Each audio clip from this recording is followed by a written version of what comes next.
Hello, beautiful people and fellow winers, and welcome to another episode of A Little Something to Wine About with your hosts, Siobhan Camille. And Tae Michelle. Where we wine, W-I-N-E, about life, love, relationships, personal growth, and more, because sometimes you just need to wine a little. As you can see, today is a Wine with the Guys episode, and we'll be talking about marriage. So again, grab your favorite red, white, or rosé and join us on the couch. As always, please drink responsibly. We are not responsible for your foolishness, so don't drink and drive. Don't walk and drink. And all of that, just stay safe, people. Stay safe. Walk and drink? Listen. If you can't walk and drink, you might want to put the glass down. You can't walk and be on the phone. Let's be serious about how people have almost gotten hit by cars. Touche. I will give you that. Hello, beautiful people. I hope you are having a wonderful, wonderful, wonderful week. As you know, we are here to talk about marriage. I will not be giving a wine fun fact today because I want to jump right on into this topic. And we really want to hear from the guys. You know, a lot of times when you hear marriage, we hear it from a woman's perspective and a sprinkle here and a sprinkle there of a man's point of view. So this time we said, you know what? We're just going to let the men talk. Tell us their experiences, their thoughts, how they process things, and just dive right deep into the whole conversation of marriage. But of course, first, we have to know, what are you wining on? So Siobhan, what's your wine of choice for this topic today? So today, in honor of September 17th, which is National Grenache, or Grenache, if you French, Day, I have a Grenache by Castillo de Montserrat. It is a Spanish Grenache that was recommended to me by the guy in the store because I knew nothing about Grenache. And this man to my left was with me when I got this because it said, I need a Grenache. And the guy was like, all right, well, I really recommend this. It's really good on this shelf. It's great. It's got this. Or there's another one over there that's a little, it's a little less powerful. I said, well, I've never had a Grenache in my life. He said, okay, well, we're going to go for here. Okay. I can appreciate your wine store because, as I stated before in previous episodes, mine will be like, yeah, you can go over there somewhere and find out I don't have nothing for you. Yeah, I definitely can appreciate your wine store. They are knowledgeable. Very, very. Okay, so for me, I'm not exactly popping grapes today because I have had this wine before. I am having the Vaga Italiana Pinot Grigio. If you think the name of this wine sounds familiar, it's because we did have this for our retake wine out. So what I decided to do is actually give it its own episode. And what better episode than marriage? Would a good Pinot Grigio go with the subjects? So, let's introduce our guests. I'm sorry, that was so rude of us. We have our guests. We're going to let them introduce themselves to you. First up, we have whomever wants to go first. Hey, Brian. What's up, everybody? This is B. Cox. Thank y'all for having me here tonight. I'm the host of the Vault Classic Music Reviews podcast, also producer and co-host and contributor on the Raw Sex podcast with my boy Dominique Marks every Monday. You can catch the Vault, every Friday. And you can catch the Vault every Monday at 9:00. You can catch the Raw Sex every Friday morning as well. And I'm glad to be here. Thank you all for having me on. I'm interested in taking part in this topic. So I don't know if I introduce my drink while I'm here. Yeah, but yes, absolutely. So not to disappoint anyone, but I don't have any wine. But I am drinking on an alcoholic beverage in this glass. I have a nice and neatly poured glass of Bacardi Oak spiced rum. It's one of the lesser known rums that Bacardi puts out. It's actually an offshoot that they don't actually make anymore. But because they produce so much in surplus, they still are selling them in stores. So every time I see a bottle of this, I have to pick it up. Yeah, grab it. and it's very smooth. You could actually drink it straight, and you can enjoy it with everything from dinner to a cigar to just nothing at all. So this is what I'm sipping on tonight. Bacardi Oak. Well, cheers to that. And our returning guest.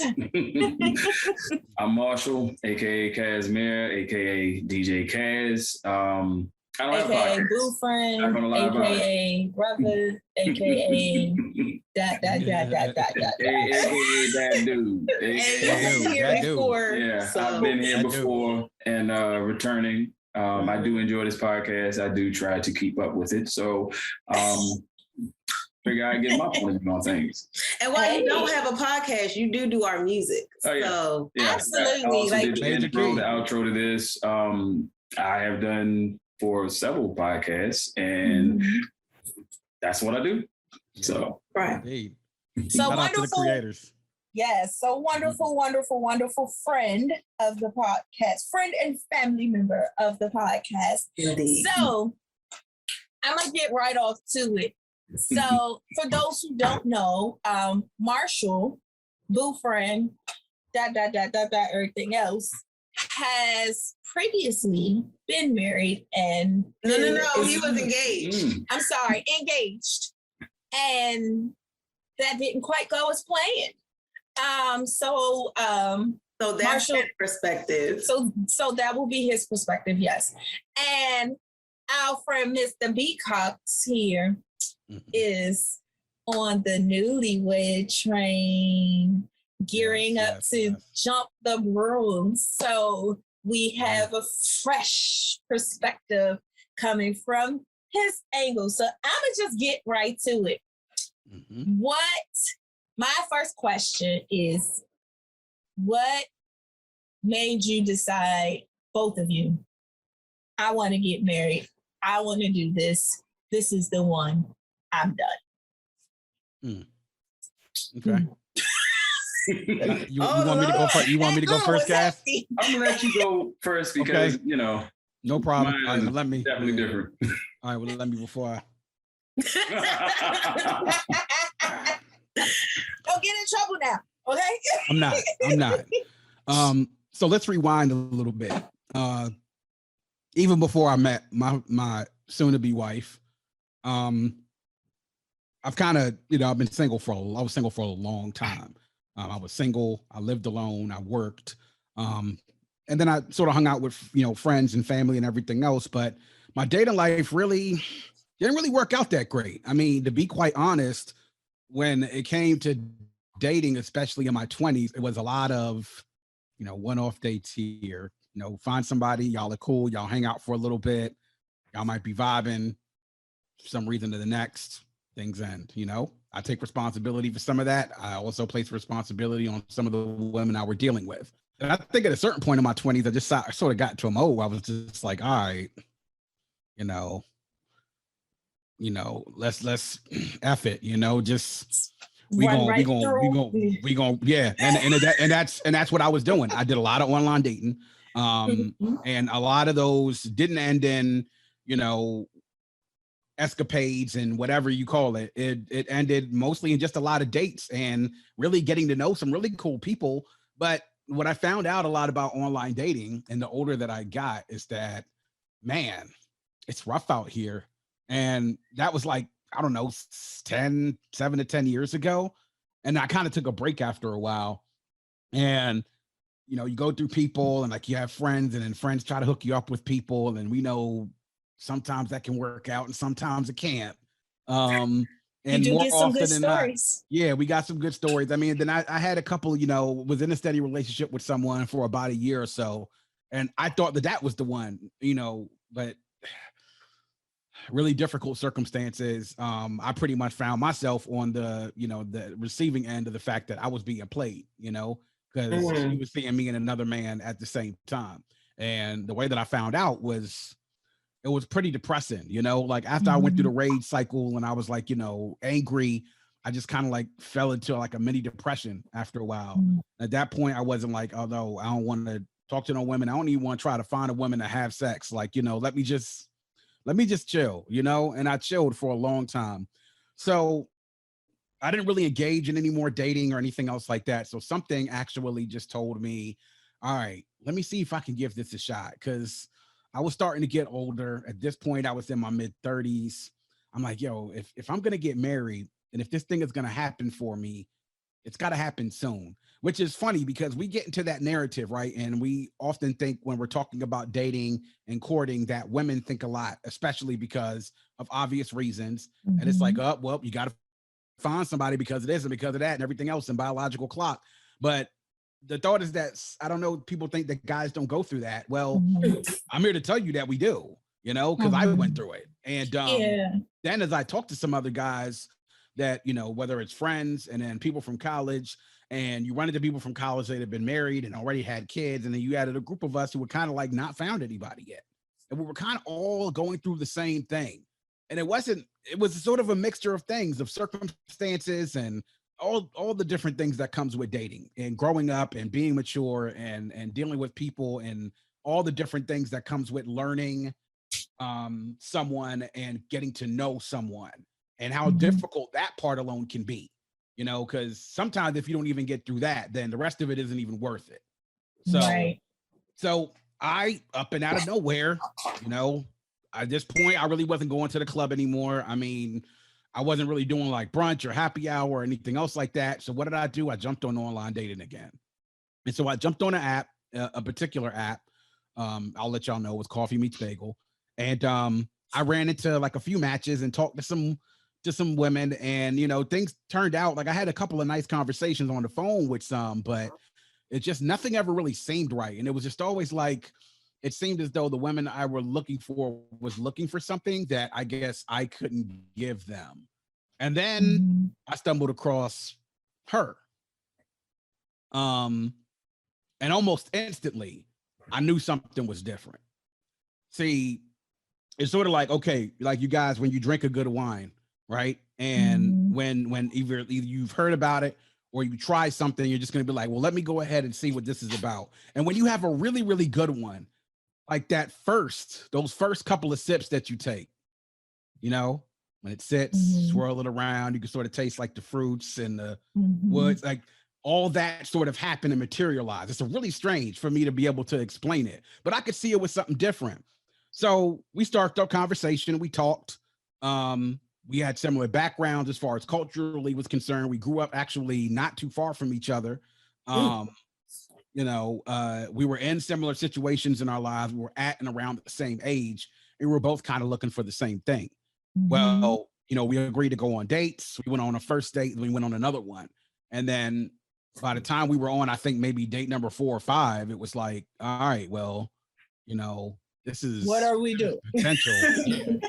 But I don't even think that's the thing. I don't even think we like that conversation of what are we doing, because it wasn't even like that. It was like, all right, so like an unspoken, understanding. Yeah, because there was never like anything like, all right, so we go together now, right? Like, nah, it was never any like almost like it naturally and organically happened. I mean, again, I know this is really weird to hear coming from a guy's mouth, but it organically happened. So that was the thing that I was missing for, I don't know, however many years I was looking for something, whatever it was that I thought that I was looking for. And by the time that we got together and into a relationship, I got to a point where it was just like, all right, well, I can't, there's nothing else I want to do. And I don't have to look for anybody else. This is it. I've been out here. I've been in the dating game. I know what's out there. Fellas, I know what's out there. Right? You did not say it like this that. is your warning. So at this point, it was just like, I knew that I'd found her, and I was just like, okay.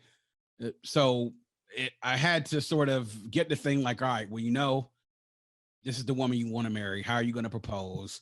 It's ring. What is the ring going to be like and everything? And I didn't even have to go around and search for a whole lot of things. Like what kind of ring? I got to heard guys agonize about the ring they're going to buy and everything else. I went to one store, looked at a couple of rings, and I saw one, and I was like, that's the one I want. And I know that's the one that she wants. And I know that it's just perfect for her. And it was. And so it's a feeling that is so strange. It's almost like nothing had to be said, had to be agreed on, or had to be talked about. It was almost like it just was. So how did I know? That's how. Okay, that's good. That's good. I mean, you stated a lot of true facts in that. That's not something that you hear from a male, something being organic, something happened naturally, you usually hear those type things, and say it from a female. And it's funny that you say that, because when a female says it, everybody goes, oh, well, you're romanticizing, or you're, the whole ordeal. But to hear that, no, these are like conversations and feelings that men have. It's actually comforting to know that, hey, it's not just us, stop stereotyping us. It's not just us. But it's also great to hear a man say it, because now for other guys that are out there, no, you're not weird. You have feelings too. I mean, I know you hear it now all the time, but, just to reiterate, I guess. Okay, so come on, Marshall. Mr. Oh, mine is completely different. He put that out there off the break. Mine was different. So when this all started, and yes, it wasn't once, it was twice. I was engaged twice. All right. To the same? No. Oh, well, praise the Lord. Tell us about it. Right. So, praise the Lord. I can honestly say when this all started, I wasn't looking for marriage. That's not what I was looking for. That's not how this started. And I can't really say that I was looking for companionship. It was more so the first engagement was trying to fix a situation that really wasn't associated to that. And by that, I mean this. My first child, I was not with her mom. We didn't date. We didn't hang out. We were not boyfriend and girlfriend. It was what it was. A situationship. Yes. Well, no, even less. It was less than that. It was it was a what's up? Look, but so the thing is, we were cool though. We were cool, but it was a what's up. And it stayed a what's up the entire time. That's what that was. And child born. Okay, I'm not going to fuss. I'm going to do everything that I can to take care of this child, not thinking about the fact that by not having a mother and father in the household together, you don't know what you're going to put this child through.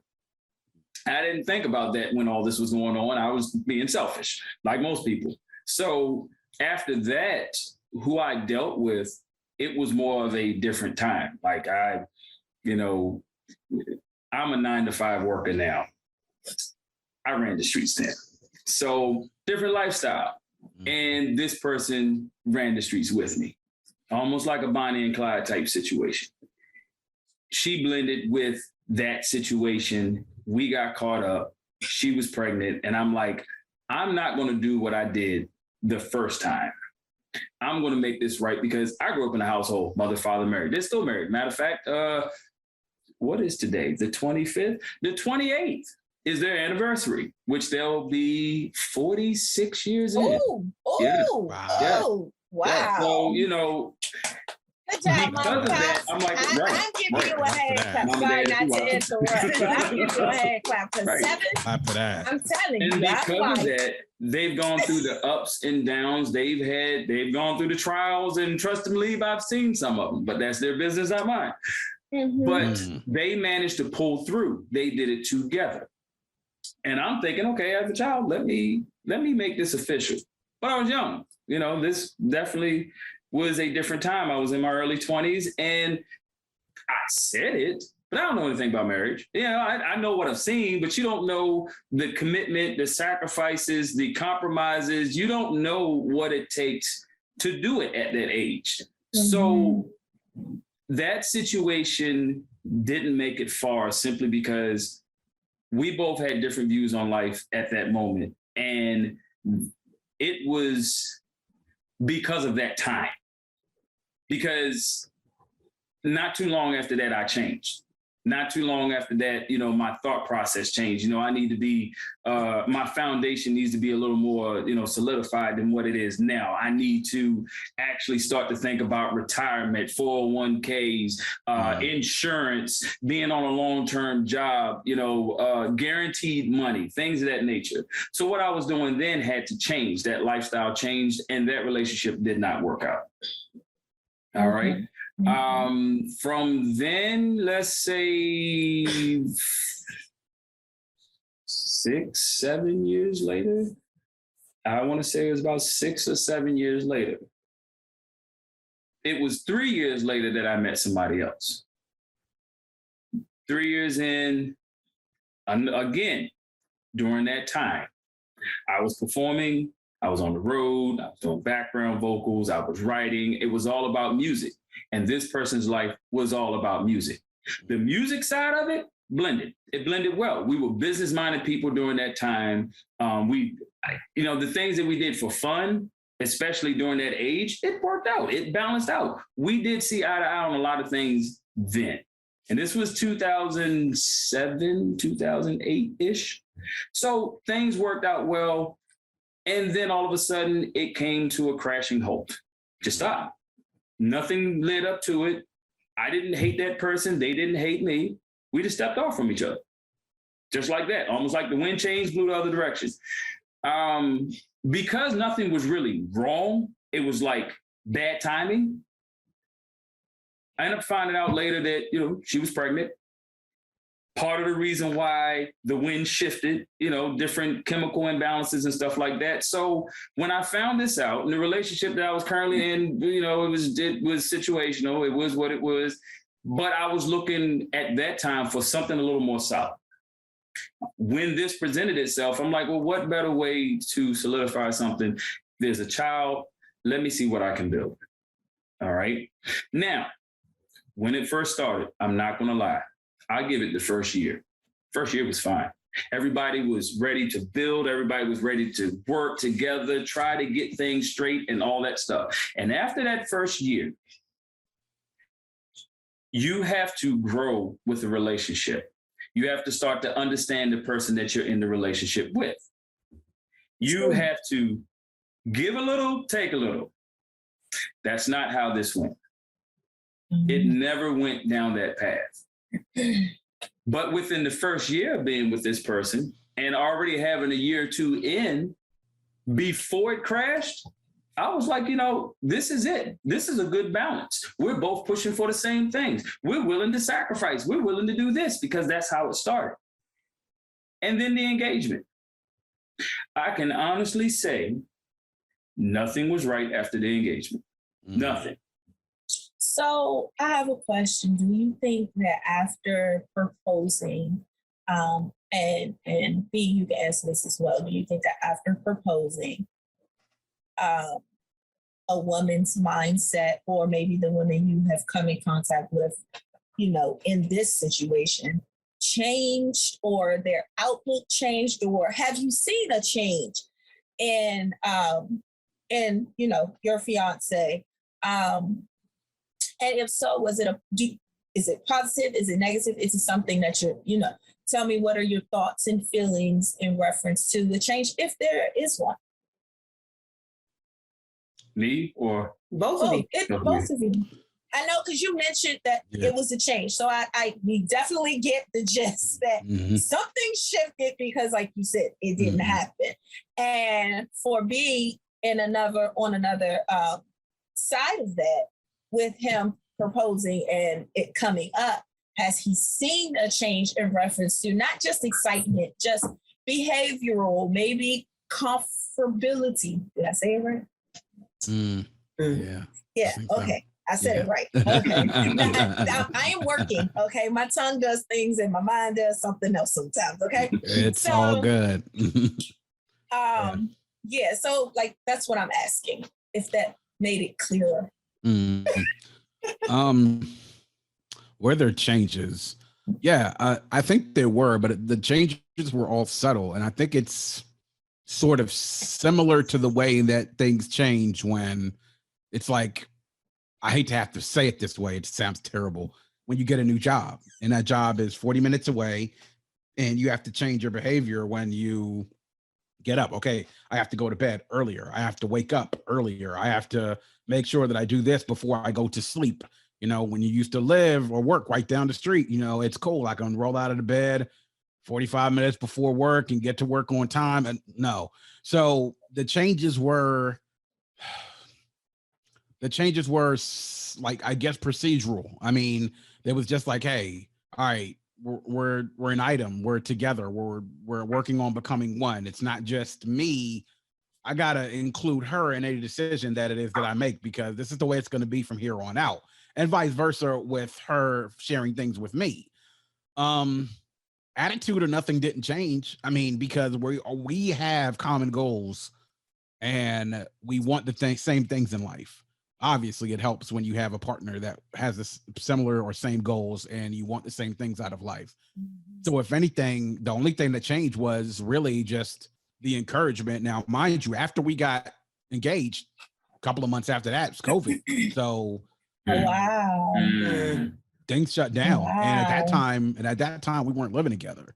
So, you know, but if anything, what it did is that it did bring us a little bit closer together, if that was at all possible, because, you know, COVID, where was I at? Grocery store, home working, and then on the weekends up with her and spending time with her. And those times in the weekends that I spent time with her, you know, I wanted to make sure that we made the most of that time. And it was not just of, you know, whether it was just cuddling or watching television or watching movies. It's about having conversations, you know, and talking about things, and not just about the wedding ceremony, but also talking about the marriage. I mean, having conversations about stuff like, hey, when we buy a house, these type of things that we need to talk about. Hey, when we're talking about saving, things we want to do, stuff like that, you know, those type of things. Like, you start talking about and visualizing this roadmap that you want to at least, you know, map out for yourself before you actually get to the altar and say, I do. Now, absolutely. You know, that's really what changed. I mean, it sounds idealistic, but it's the facts, you know. I mean, nothing really changed. I mean, I put a ring on her finger, and we got to work. That's really what it boils down to. You know? I mean, you have to have those conversations about responsibility. I mean, oh yeah, because you're no longer going to be two people or two individuals going through this world alone. You're going to have to, it's a partnership now. So you have to go talk to your partner about what this partnership is going to be. So that completely makes sense. Yeah. So I'll say to you, Marshall Casimir, that you saw the changes. You said, you know, flat, like there were changes. Right. So what changes did you see? That were like red flags going, oh. So no. The thing is, your single life changes. You're no longer single. Like, right. Even during the dating period, if it didn't change then because you're dating, once the engagement hits, you should be focused more on the marriage, the family that you've started to create, you know, solidifying that foundation, planning for, okay, what's going to be our short-term goals, what's going to be our long-term goals. And that never really happened. And I'm not going to push everything on that person, because, you know, when you start to see flags, communication, like you said, communication is key. Understanding. Like, you really have to, things like this, this. It's yes. Like, you have to be willing to, even if you don't understand the other person, try. Because you're not going to understand everybody's mind state. You're not going to understand the reason why people do what they do. Because in their mind, a lot of times, they feel like they're not in the wrong. They feel like it's justifiable. And that's not, that may not be how you see it, but you have to take in consideration, okay, let me think about this for a second. We never truly got to the conversation side of moving forward. We just started to move forward. But the thing is, when you move forward, you're supposed to go together. We kind of went like this, and I'm not saying one went more down than up, but we parted ways. So we still moved forward, but we started to go like this. One had their way of thinking, and the other had their way of thinking. I had my way of thinking. And we never stopped to think about it before we started adding to the family. So instead of focusing on us, now we have to focus on responsibilities, obligations. You know what I mean? There was the one thing that I've learned from that, if I don't take anything else from that situation, is find the common grounds, grow on it. Have a friendship. Like, actually be friends with your partner if you can. And I say that because, you know what?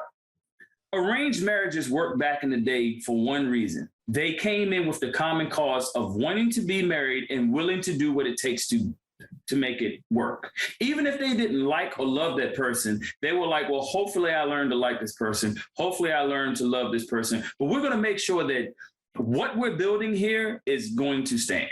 Yes. Now we just kind of jump in and we're together, or we have kids, and let's go ahead and just make it happen. And I fault myself for that part, because later on, after a conversation was had, that's not what the other person wanted at all. The other person was fine living a single life, living in their own space and doing their own thing. If that had been stated from the jump, you can respect somebody when they tell the truth. Absolutely. You can't respect somebody when they tell you the truth after a decade. You know what I mean? Like, it's just, at this point, it's so far gone. It's like, wow, you could have stated that from the front. You could have stated that from the jump, because I can respect you, hurt or not hurt. I can respect truth. But I think that's something that we've said recently. We had this conversation actually in the last episode, Dating and Children, about being honest and respectful in dating. And I think part of that is it should have never even gotten to, in this case, it should have never even gotten to an engagement. Because if you as the woman or the man, whomever you have to be, if you know that you don't aspire to marriage, then that's something that needs to be stated. And I think that's an issue that I know I've seen in online dating, because I've done it. So I definitely understand what B. Cox is saying about, all of that. People say a good line, but that's not really what you're looking for. Don't be on Bumble, Coffee Beats, Bagels, pick, you know what I mean? Eat Harmony. When you really want to be Tinder, go to Tinder. Just go to Tinder. If you really want to be on Tinder, be on Tinder. Don't bring Tinder over here. And I think that's a big issue. And also I laugh because I know nothing of this. And also to both of your points, though, is I think, well, at least to Marshall's point, I think part of it was also with arranged marriages versus now is it's not, the cultures that have arranged marriage are about the community as a whole. And they're about building a foundation for the community to move forward. And even with arranged marriages, I want to be very clear that in arranged marriage, it just means we are putting you together. It's no different than your friends hooking you up, as B. Cox said he went through, we've all gone through. You can still say no. That you're not, it's not forced marriage. That's the difference. Forced and arranged marriages are two very different things. And I think they like to be portrayed as the same. They're not. And I feel like the problem with today is that immediate, that immediate gratification and satisfaction. And if you don't do what I want to do, then I'm out. And people are quick to pull the plug. And a lot of it is because it's rooted in feelings. And I'm not saying that you should not feel anything for this person that you're going to be with, but it's the reason that people are like, oh, I don't love you today. I loved you so much more 2 weeks ago. I don't love you as much as I did then. So maybe I should get a divorce. Oh, I don't love her like I loved her three months ago because she gained a little weight. So I'm gonna go cheat. People, too much of that versus, okay, this is a problem. Marriages have ups and downs. Let's figure that out. And I think that's one of the big issues. It is. And so that's what I feel is what's lacking. But I had a question for the fellas, but I'll let you say what you had to say. Oh, no. I'm just agreeing with you and just kind of piggybacking on that. I think a lot of that and what you are speaking in reference to has a lot to do with your counsel. It's speaking to the arranged marriage part when they do agree, their counsel, like you said, is community-based. So a lot of their counsel are parents, people, elders, people who have wisdom on those things, who can speak and attest to the feelings that they have, the doubts, the issues, the whatever it is, to say, hey, I understand this. this is normal, X, Y, and Z, we can talk this out, to seek that wise counsel. I think right now in this modern day world, wise counsel is very limited. Yeah. It's slim pickings. So very limited. Yeah. So with that, and then what the media portrays, oh, just leave them, girl. You ain't got to take that. And no, you don't have to take that. So anybody listening, I'm not telling you to stay in an extremely toxic situation. What I am saying is, if it's something that can be fixed, if it's an issue that can be addressed with proper counsel, then seek that first. Explore all your options within that commitment first before you just jump up and go, girl, I'm out, because you didn't. And I don't really like the term thug it out in reference to relationship, but because you didn't work at it. You didn't chime away at it. You didn't put in that hard work. And yes, marriage is work. Indeed. Dating is work. Let's stop thinking dating is honeymoon phase. It's not. Dating, true courting is work. Because if you're truly courting and truly dating someone, you are working to find out who this person is, to find out how we can work together. You are learning. So it's a whole process. So I think just overall, the view of it needs to be the perspective of dating, courting, being engaged, and marriage in itself needs to be truly evaluated and also shown some grace. To be honest with you, I feel people put so much on being married or stick in relationships and this is that and the other, but it's so much grace that is involved in marriage, in relationships, in dating, even in a friendship. You have to allow that person to grow.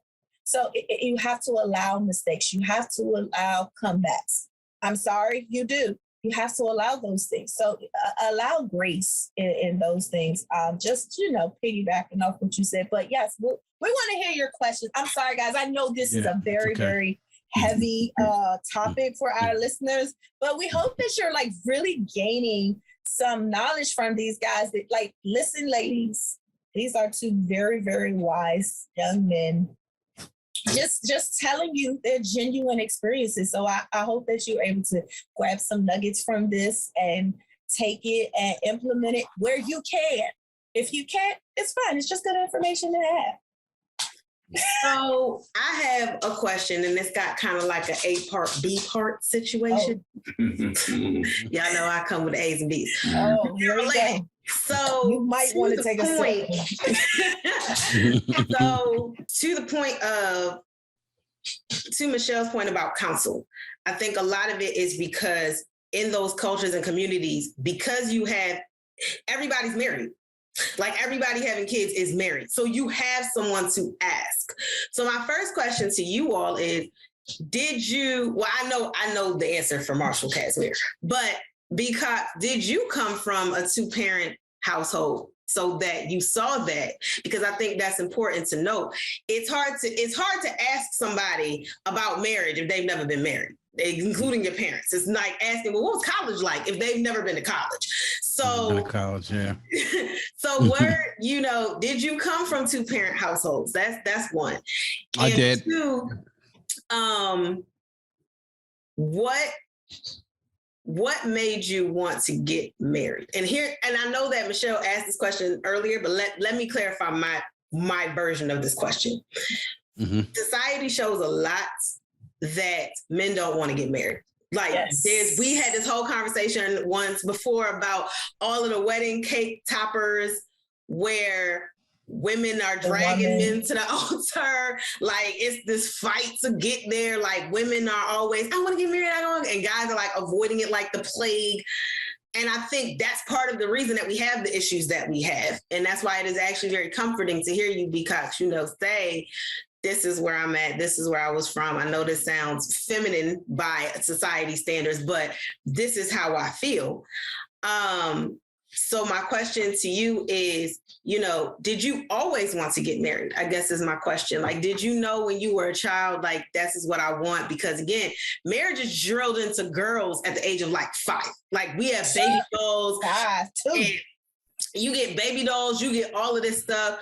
You grow up like, A plus ABC, 1, 2, 3, get married. Like that's what it is. So, like, ABC, 1, 2, 3, get married, have babies. Like that's the line that you are told as a woman, as a female. I don't think guys are told that. At least society does not say that explicitly the way that it does. Y'all are taught ABC, 1, 2, 3, get a gun and join the army, be the dude, be strong, like it's that, get a job. We're about to put out this here mixtape, okay? But I guess that's my question. Those are my 2 questions. Did you come from a 2-parent household? How much, and if so, how much did that influence you? And did you always want to get married? So I guess that's an ABC question. I'm about to say that was like boom, boom, boom, boom. That's how my mom works. I have a lot. It's okay. I caught it all. Yes, I came from a 2-parent household. My parents have been married now this year 42 years. So he's 40. I'm sorry, I ain't trying to cut you off. My parents have been together. I am almost 40 years old. My parents are finally getting married in September. Oh man, they've been together for years. So. Yeah, but they've been. Do we call it together? Look, let me tell you. And that's a why for another time. No, we're not doing that. I'm just saying, like, listen to 40 this, 40 that. I was like, look, it would have been 40, but. But go ahead. I'm sorry. I'm good for digression. That's just how my brain works. Sorry. It's all good. Yeah, my parents have been married for 42 years now. As far as whether or not, how did that influence me? I think the conversation was always had between, I think, not just my sisters, but then also myself as well. Well, just a little background. I come from a West Indian background. Like my family's from the Caribbean. So in that culture, a couple of things are very important, aside from the different things that men and women are supposed to do. But when it comes to family things, getting married and having children and starting a family and building a legacy are a big part of that. Now, whether you do that if you're married or if you don't do that and you're not married, and you have situations, especially in a lot of Caribbean countries, like almost everywhere, where you have men that have multiple families, a lot of different places, so that is commonplace where I'm from in a lot of the Caribbean.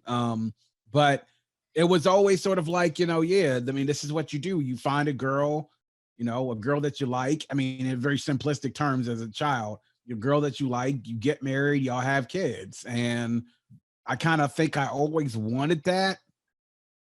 And when I got older, I wanted to strive to that. But as I got into my 20s, I was just like, all right, man, well, I'm just trying to see what's out there, I mean, any guy in his early 20s. I mean, there are some guys that will decide to settle down early. I mean, I had one of my friends that got married at 19, and him and his wife are still married today. They have 7 kids. So it's, So so some guys that's outside of the norm, but most guys would tend to, be out here for a little bit and do their thing.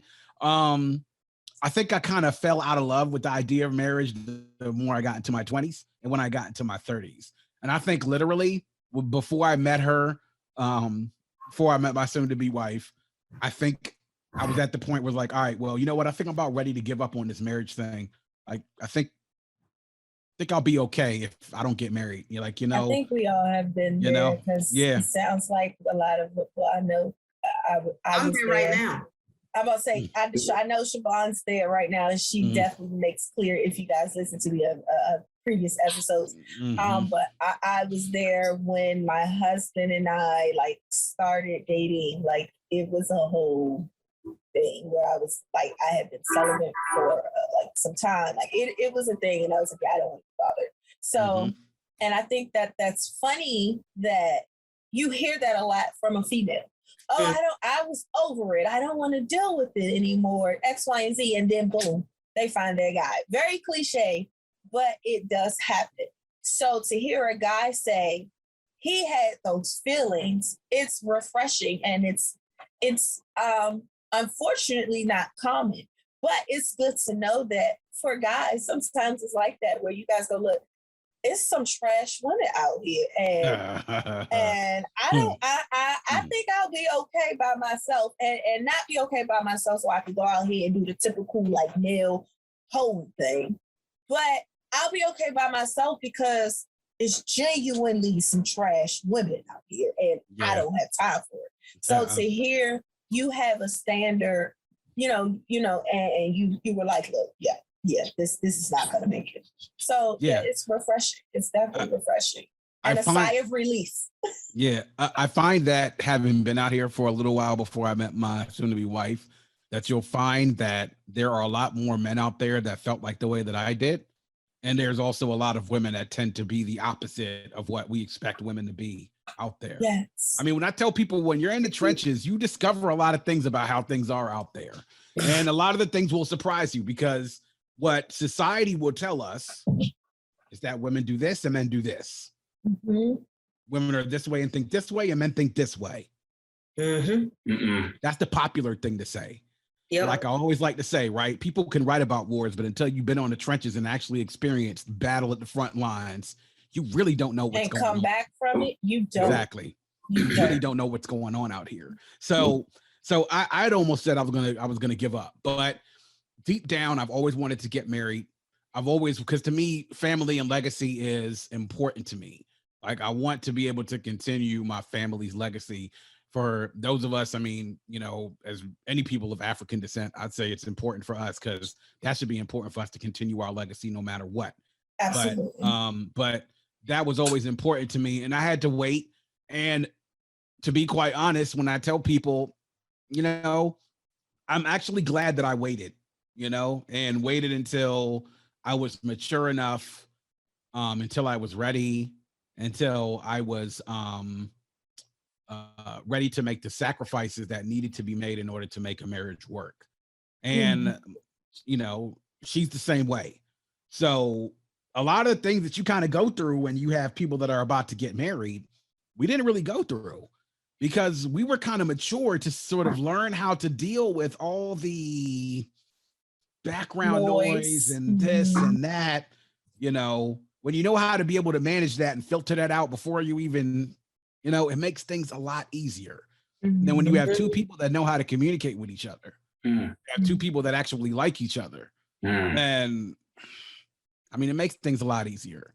And I wanted to piggyback on this. Someone said earlier, like Kaz said this earlier, loving somebody is one thing, but liking them is something completely different. Like Kaz, me and Kaz have a homeboy, and, he just actually went through a divorce, and, I'm kind of like thinking, like, I was talking to my lady, and I was like, I don't think they actually like each other. You know what I'm saying? Like, I don't think that they, like, I don't know that she likes him or that he really likes her. Like, I mean, it's one thing, like you said, I love you to somebody, but I don't think they like each other too much, man. I cannot stress enough how important it is that if you're going to marry somebody, that you at least like them. I mean, and not just like them just a little bit, but like them a lot. I mean, because that's important, right? You're sleeping with this person, you're getting up with them in the morning, you're cooking breakfast or dinner with them. They're, they do things, you see them cry, you see them go through their struggles, you see them. I mean, it's the best of times and the worst of times. Right. So, love is one thing that's going to get you through, but if you don't like that person, then oh boy, right. That's true.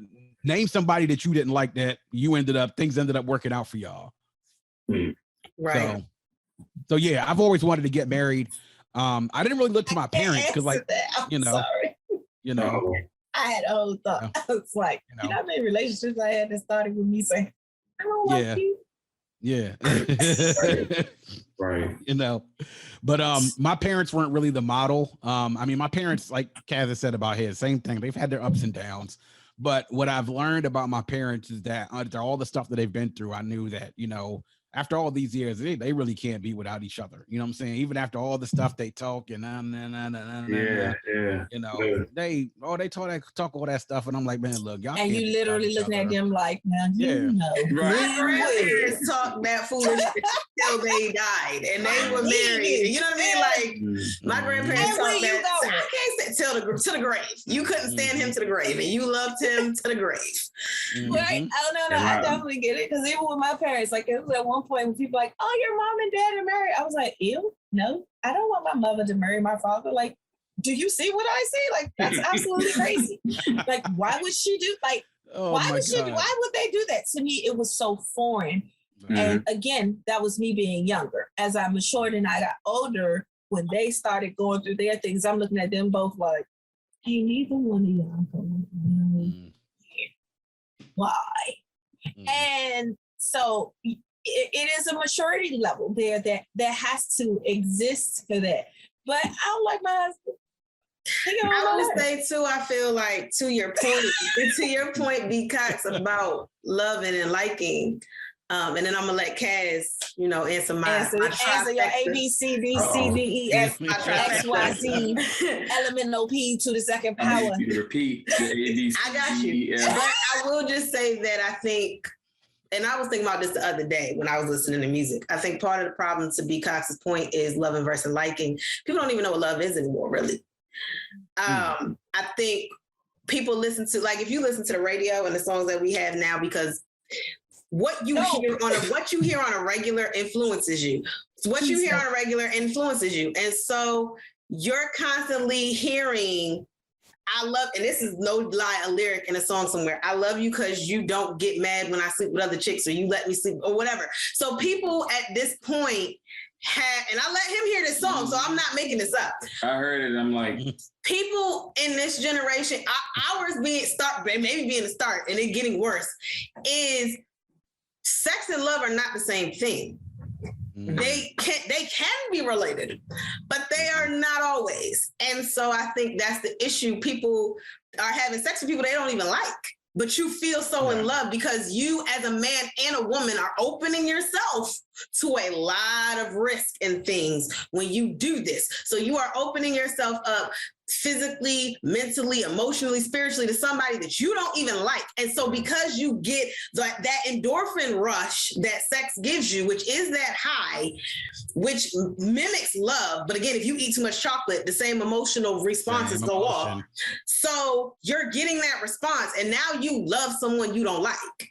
I just want to put that tidbits. But so my questions, Marshall Casimir, were your parents married? Mm-hmm. Right. They were. We know. We are 44 years come.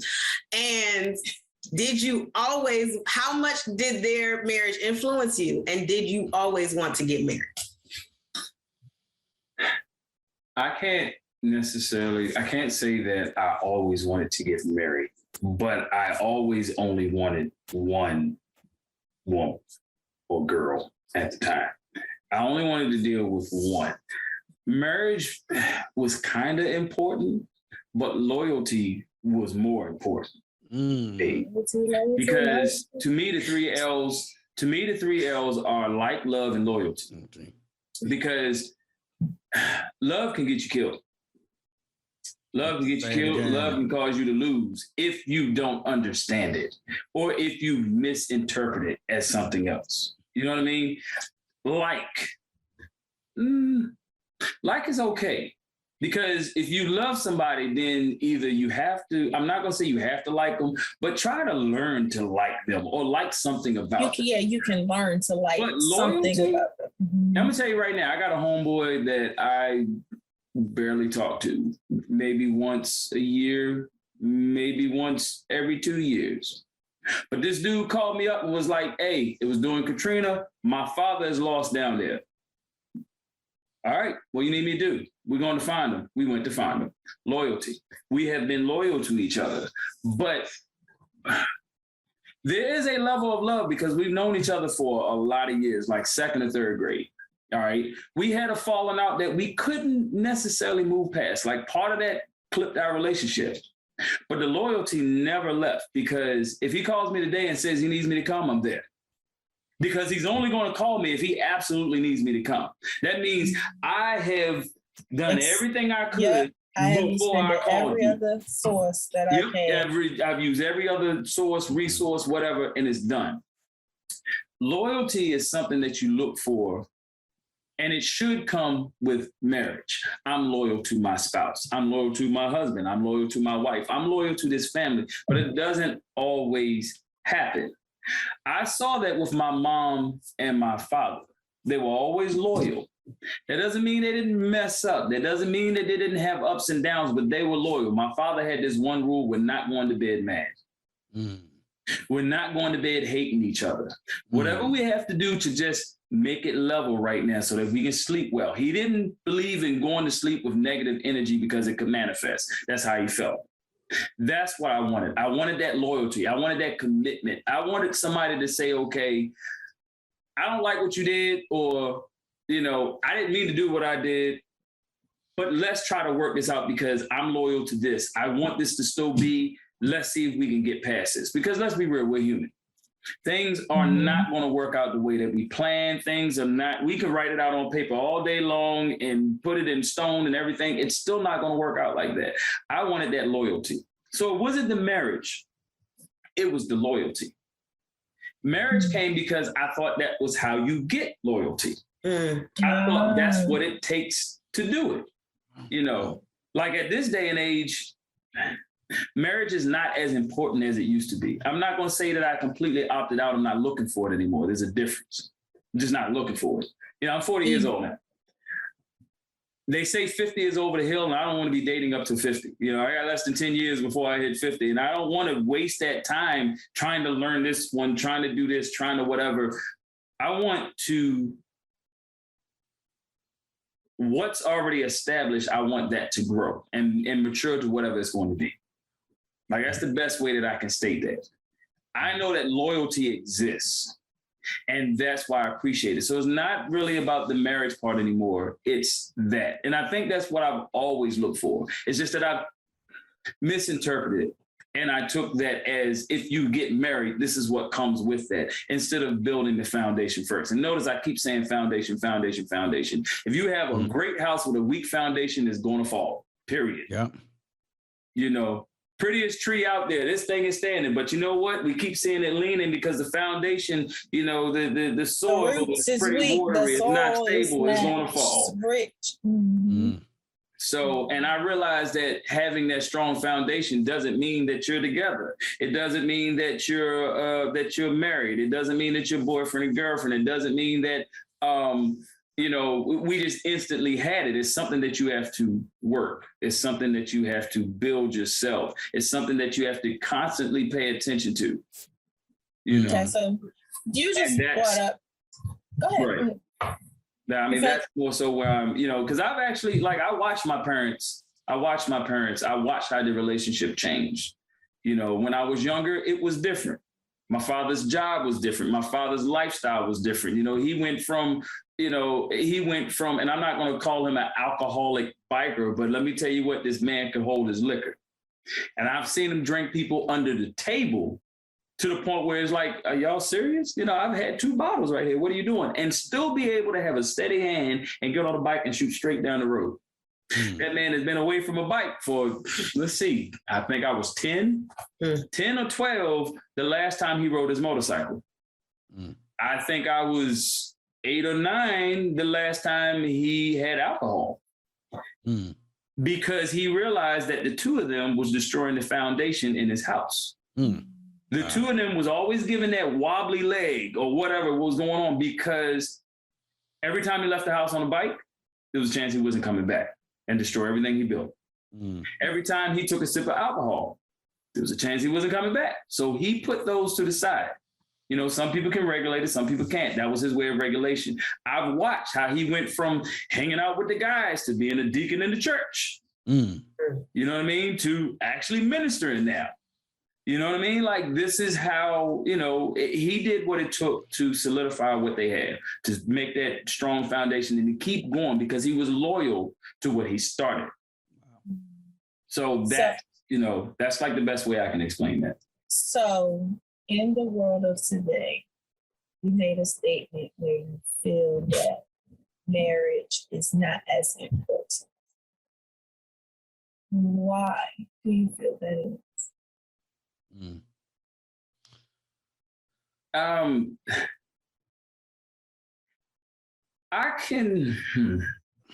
It depends on your reason for marriage. If you're getting married just to say I'm Mr. and Mrs. Turner, Mr. and Mrs. Smith, then no, that's not where it's at. Well, we know that, but just based off your statement in reference to why do you feel that marriage isn't important?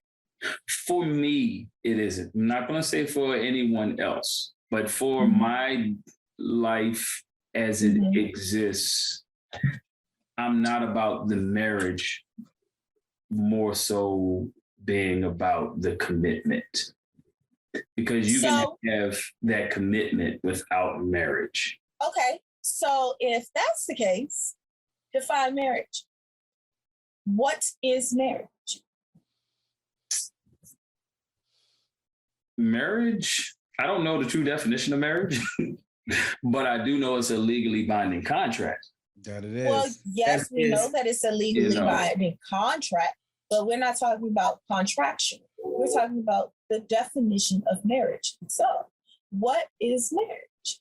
The marriage, when marriage was presented, marriage wasn't presented because of a contract. That's not I will say this. So this is the definition that I have pulled up of what marriage is.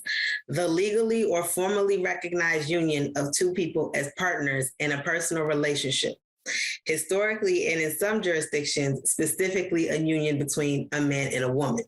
Again, here's what I would say as far as what is marriage. Well, that depends a bit on your society, because for a long time, and I say that because let's be real that homosexuals can get married now.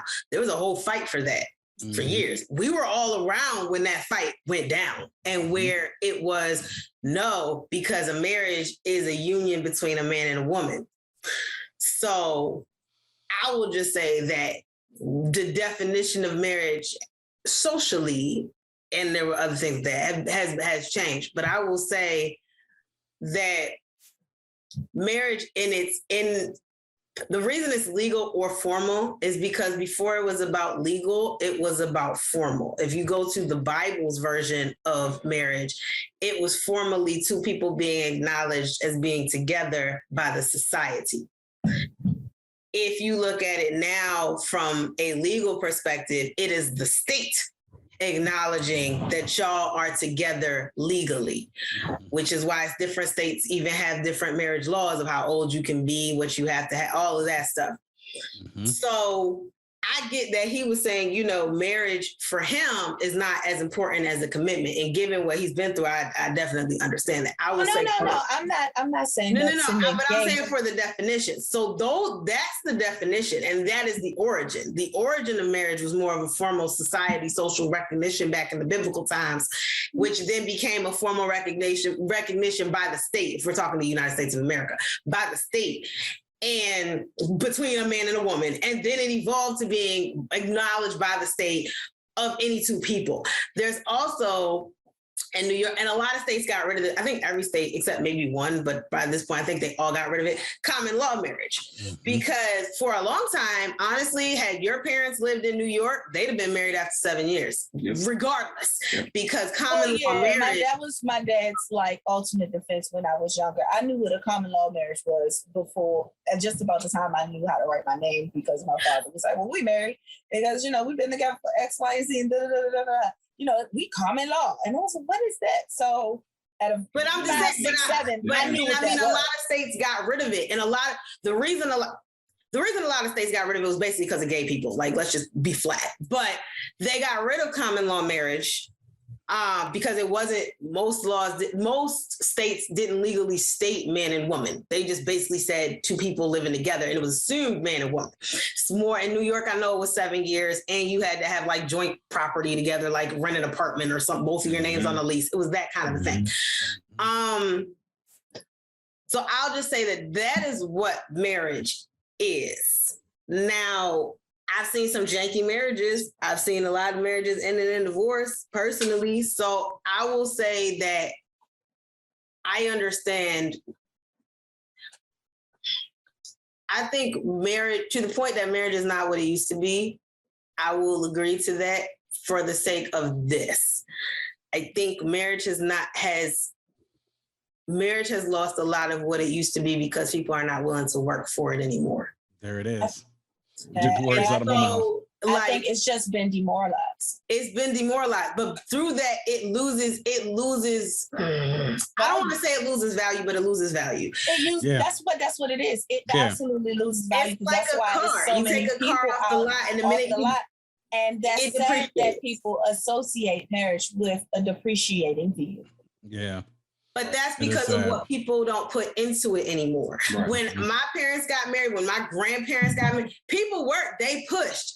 But with all of the, as you say, oh, he did that, girl, leave. Oh, he did that, oh, girl, leave. All that, or even, man, she did that, homie. I don't know why you put up with that. You know, it's a whole bunch of other fine chicks out here. You don't have to do that. You know what, my brother, you don't have to deal with that. Right. Everybody has become that. And with divorce being so high, it depreciates marriage because it gives people the quick out, and people are ready to take that out. And it's easy to get a divorce these days. Like, really doesn't take much. It takes more to get married and stay married and be married than it does to get a divorce.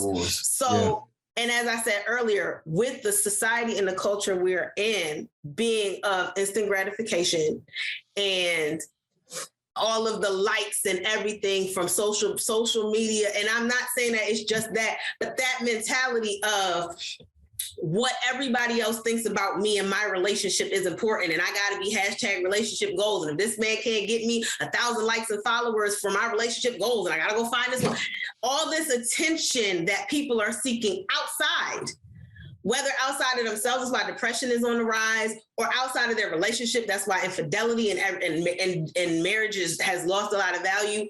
All of this need for attention and validation from others and them has caused a lot of stuff to fall. Marriage and that's validation. And that's why that's part of the reason why.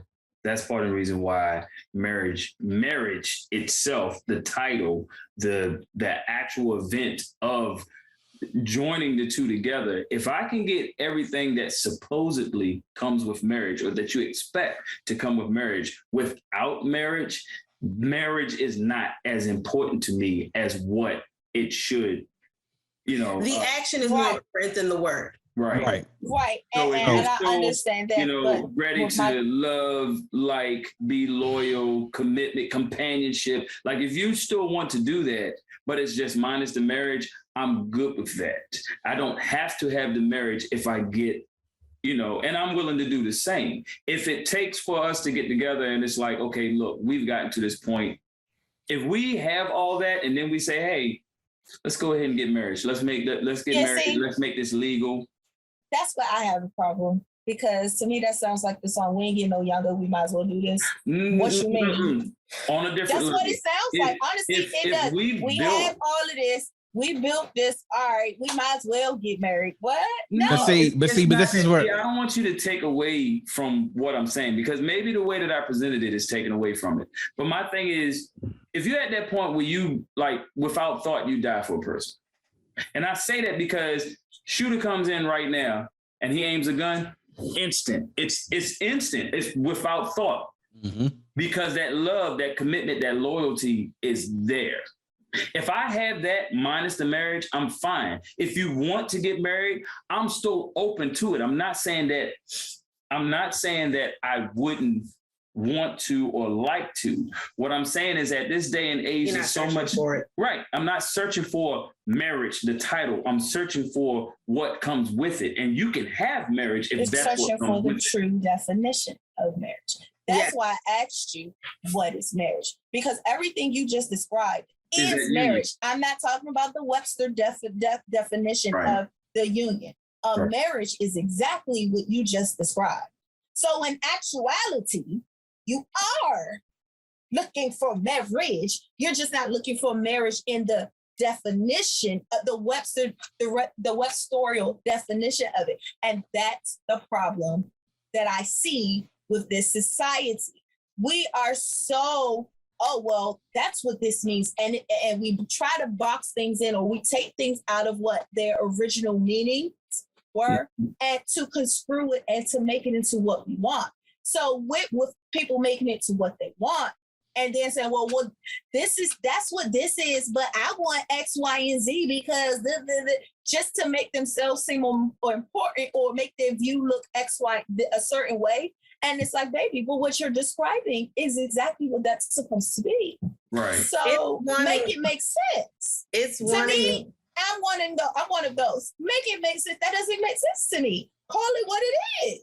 Right. But it's wanting it without wanting it. It's wanting the union without wanting or without requiring the legal or the formality. So it's both. It is both. And I understand that, but my point of view at that point goes, if that's what you want, you don't want the legal part. So you want to do this, but you don't want the legal part, but you're already doing it. So what's wrong with the legal part?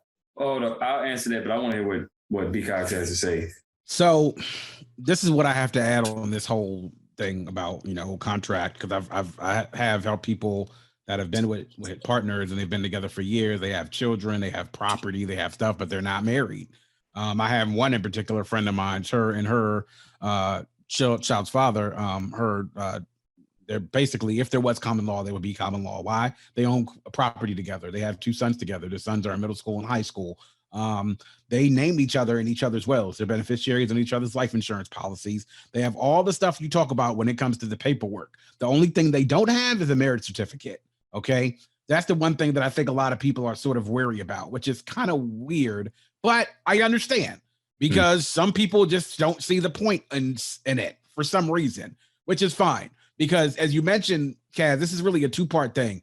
It's the loyalty, all that stuff that you want, the commitment, everything else. But the one thing that I have to say about people is that if you're not going to get the certificate, at least make sure paperwork is done somehow, some way.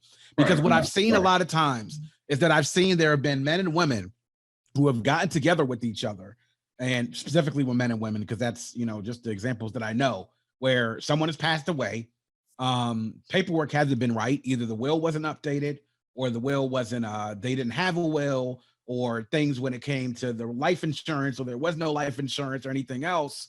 And it's like, you spend this life together. You wish not to have a marriage certificate or anything. That's fine, because this is the life that you all chose for each other. But in the meanwhile, what you should do is make sure that the other one is taken care of should something happen, because that's part of the commitment. Right. Right. And you don't need a marriage certificate to do that. No. But you do have to have your papers and your affairs. You gotta have your papers. Right. And that's a problem for our people. That's a whole nother episode. Like having your affairs in. So for some people, when I talked to my friend, I was like, well, y'all did all that. I mean, I might as well get married. It's like, well, y'all get married one day. She was like, maybe like when the kids are grown. She said, when the kids are grown, maybe when the last one gets out of high school and goes to college, maybe we'll get married then.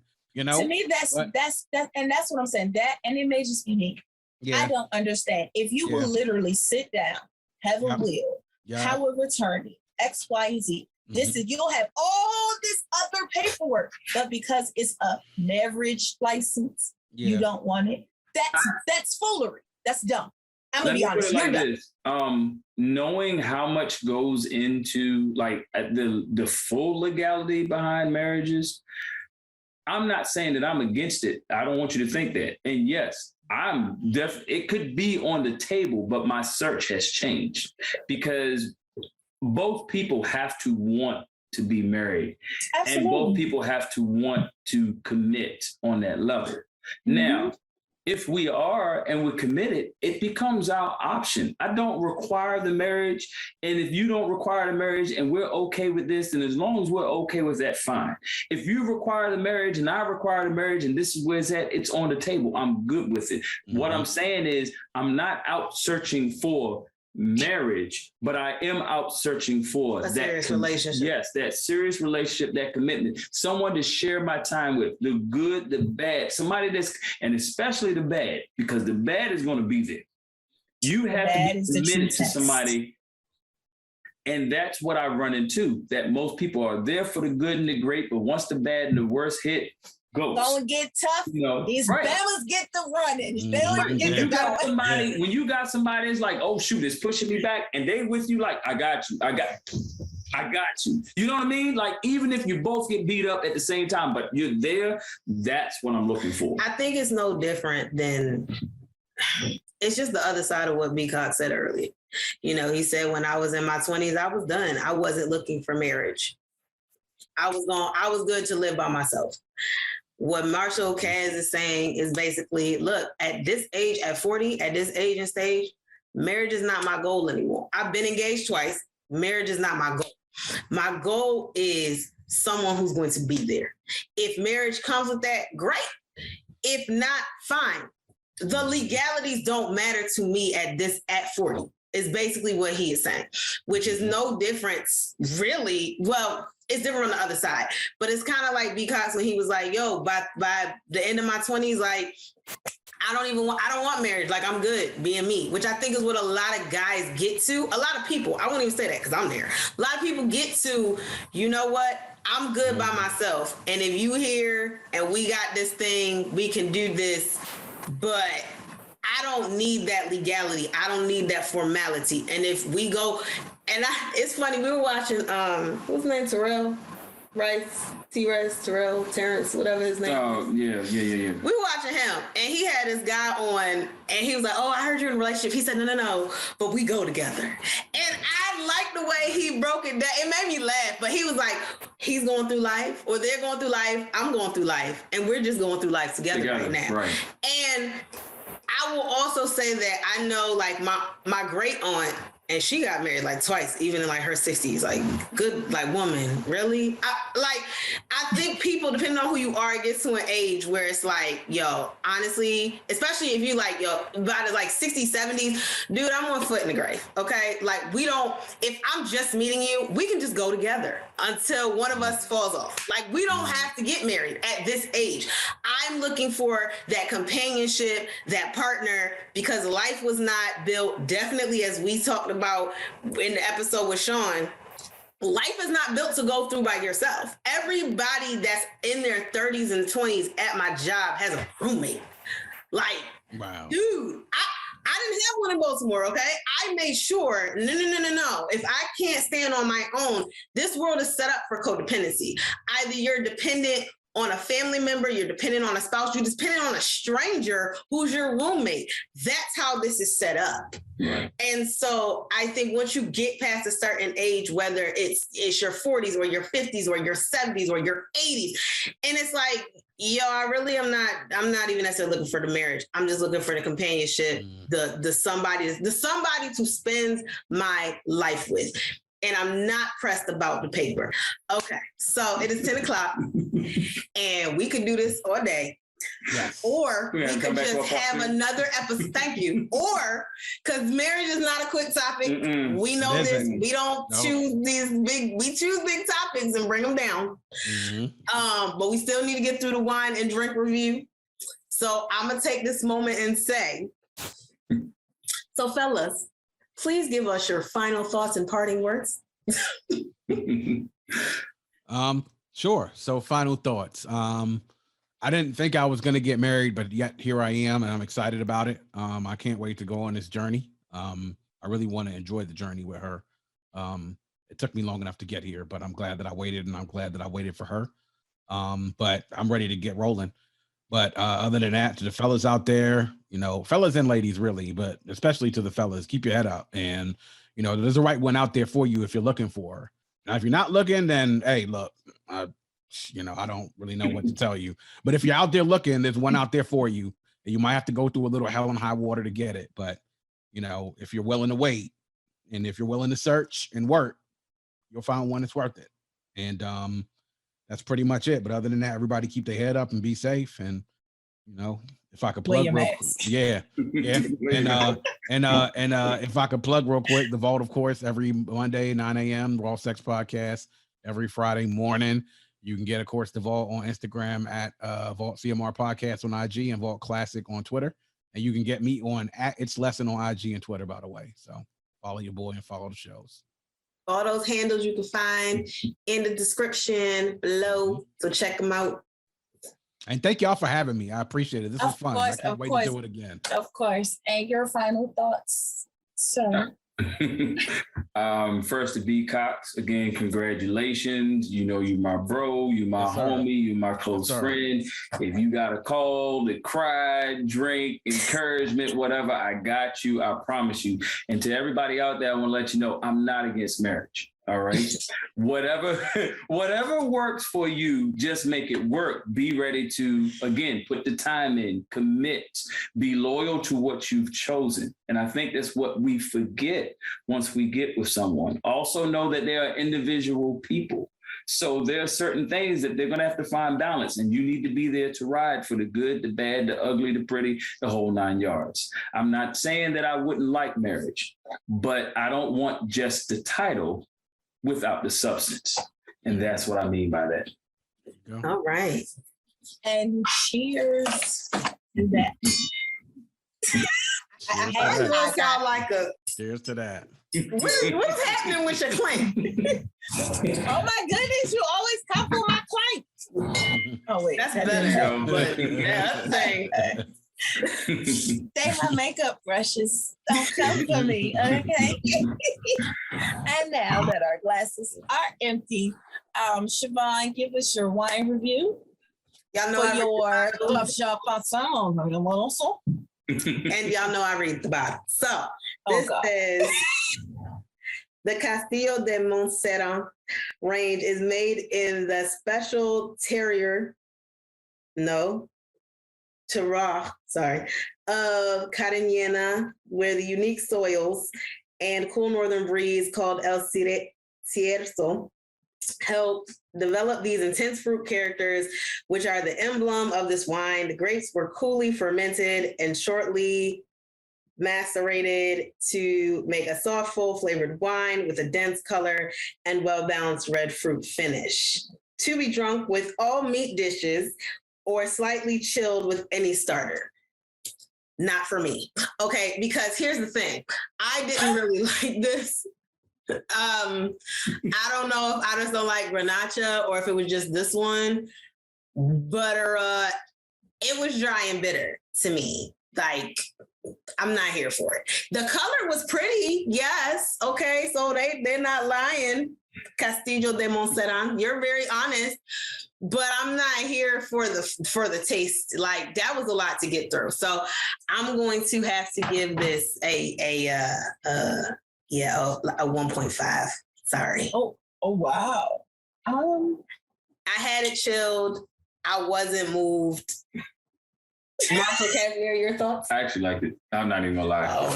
Have the whole bottle. Because I'm a liquor drinker, so it kind of reminded me of liquor. It's actually kind of strong to be a wine. I actually enjoyed it. What is the alcohol? It is bitter.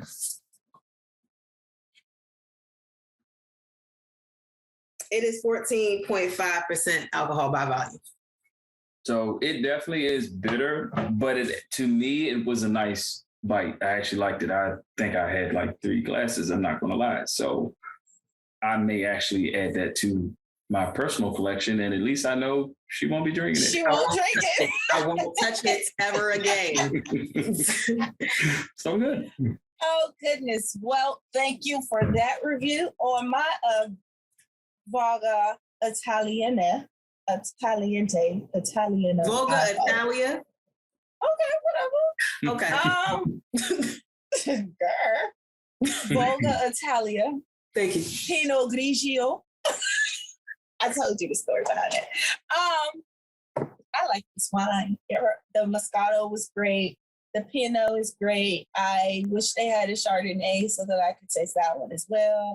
I love this wine. And yes, I have a slight buzz and I'm okay with it.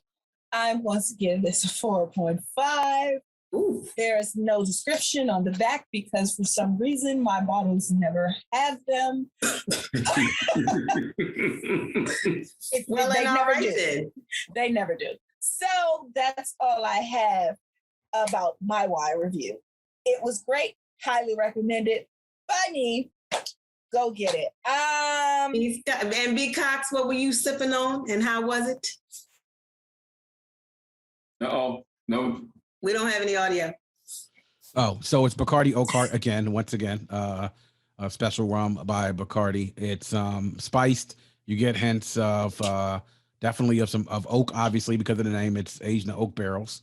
But you also get taste of cinnamon, a little bit of allspice, and I guess also on the back end gets you a little bit of clove as well. But it's very smooth to go down. It's something, like I said, you can enjoy just neat by itself. You can enjoy it with a cigar. You can enjoy it with dinner. If you do chase it, I would recommend doing something very subtle like club soda or maybe even ginger ale if you have to. So, but definitely, if I'm giving this out of 5, it's definitely a 5 out of 5. It's one of my favorites. So I might have to check it out. All right.